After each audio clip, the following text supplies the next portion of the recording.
और लेके दुनाली दिवाली हम मनैबो गोली के छारा से रे। और लेके दुनाली दिवाली हम मनैबो गोली के छारा से रे।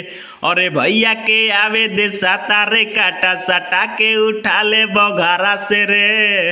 अरे भैया के आवे दे सातारे काटा सटा के उठा ले बघारा से रे।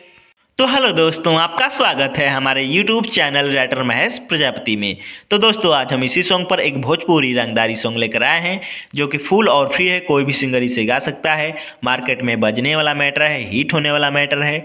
तो चलिए स्टार्ट करते हैं बिना समय गवाए मुखड़े के साथ। और लेके दुनाली चलब हम रोजे रोजे थारे से रे। और लेके दुनाली चलब हम रोजे रोजे थारे से रे। अरे भैया के आवे दे साता में काटा सटा के उठा ले अब घर से रे। अरे भैया के आवे दे साता में काटा सटा के उठा ले अब घर से रे। कोरस। अरे भैया के आवे दे साता में काटा सटा के उठा ले अब घर से रे। अरे भैया के आवे दे साता में काटा सटा के उठा ले अब घर से रे। अंतरा फर्स्ट। चाचा हमार सांसद हउए, बड़का भैया विधायक रे। नायक नाही हई रे बेटा, हई हम खलनायक रे। और चाचा हमार सांसद हउए, बड़का भैया विधायक रे। नायक नाही हई रे बेटा, हई हम खलनायक रे। अरे कौनो के औकात ना बाटे, बोले ना हमारा डर से रे। अरे भैया के आवे दे साता में काटा सटा के उठा ले अब घर से रे।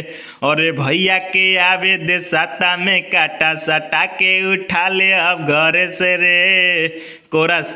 अरे भैया के आवे दे साता में काटा सटा के उठा ले अब घर से रे। अरे भैया के आवे दे साता में काटा सटा के उठा ले अब घर से रे। अंतरा सेकेंड। रंगदारी के मोहर लागल बा, नाम बा हमर ब्रांड रे। एरिया में हम करिले रोजे बड़का बड़का कांड रे।